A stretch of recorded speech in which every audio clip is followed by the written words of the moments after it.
guard who can shoot the three. She is nasty on defense. What I love about her is she brings this kind of spark and What I adore about Sophie is that she brings a certain spark and fire to the court, that she is feisty and not afraid to go after it. And I feel like she will also act as an enforcer on this squad. She is a tall guard who can shoot the three and is nasty on defense. Sophie Cunningham just revealed the truth, and it's hot. We all assumed that she joined the Indiana Fever for a change of scenery, a more prominent role, or to pursue a ring with Caitlin Clark. But the truth is much more chaotic and involves pettiness, retaliation, and possibly trolling a whole fan base. Why does everyone despise Caitlin Clark? Do you hate her? Come on, dude, no. I think she's a GY.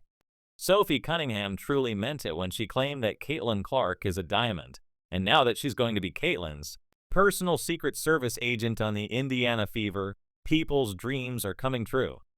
Sophie's been manifesting this moment for a while. Now she was out here on podcasts, practically writing love letters about how much she wanted to play with Caitlin, and boom, it happened. I didn't know her, but our weekend, we kind of bantered back and forth a little bit, and she's lovely. She has a lot of pressure on her shoulders, and I think a lot of people always have a lot to say with people they don't even know or shoes they've never been in, and for me, I think she's handling the pressure very well. She's doing a lot of great things for women's basketball, and I'm a fan. Like, I would love to play with her one day for real. Picture first game of the season, Caitlin Clark coming up the court, minding her own business, probably about to pull up from the parking lot. Menace trying to rough her up, bad idea, because Sophie C is right there, cracking her knuckles, ready to send someone into the third row. You thought Sophie was just here to shoot threes and smile. Nah, she's on a mission, and that mission: protect Caitlin Clark at all costs. Everybody's thinking, did the Indiana Fever give up too much for Sophie Cunningham? Yes, Sophie already has that dog in her. She's been yelling at opponents, taking charges, and throwing elbows for years. But now she has a purpose. This isn't just basketball for her anymore. It's defending the future of women's basketball.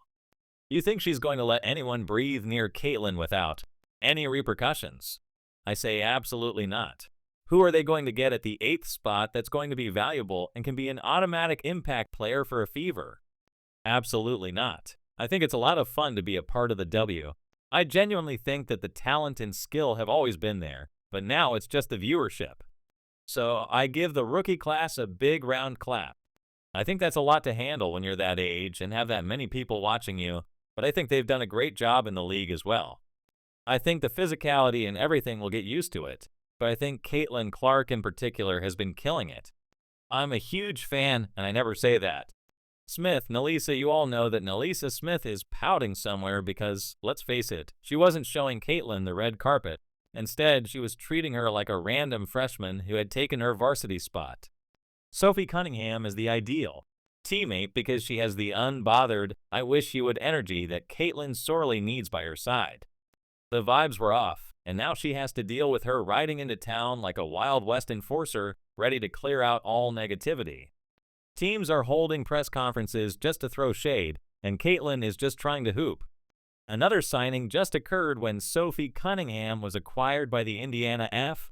Oh my God, in just 2 hours, guess who was gone?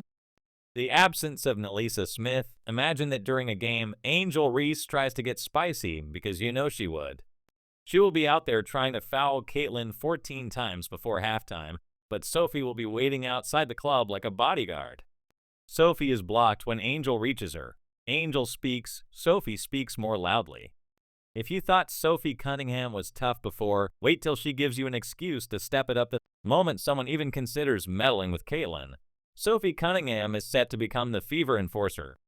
Sophie will confront them, asking if they wish to change their mind about that choice.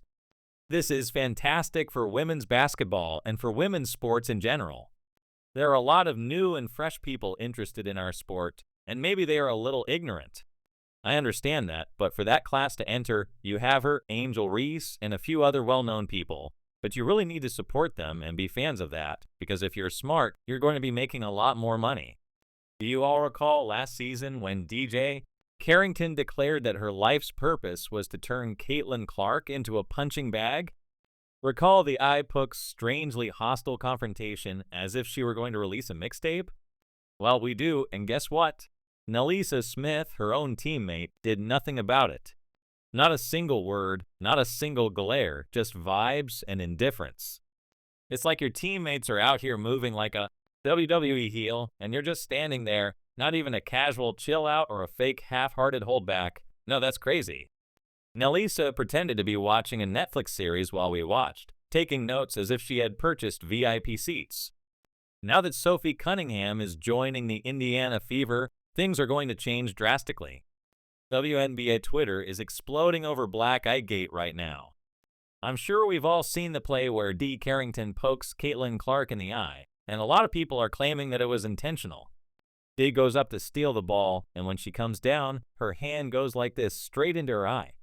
This is the trade of the century, and Nelisa Smith out Sophie Cunningham, and let me tell you, this was the best thing that could have happened to the Indiana Fever. Nelisa Smith wasted no time in announcing that she was going to the Dallas Wings, as if the trade hadn't even been finalized for 5 minutes before posting on Instagram that she couldn't wait to get to Dallas with her girlfriend DJ Carrington. She even went so far as to pretend that the team that drafted you was a little heartbroken and thanked Indiana for everything.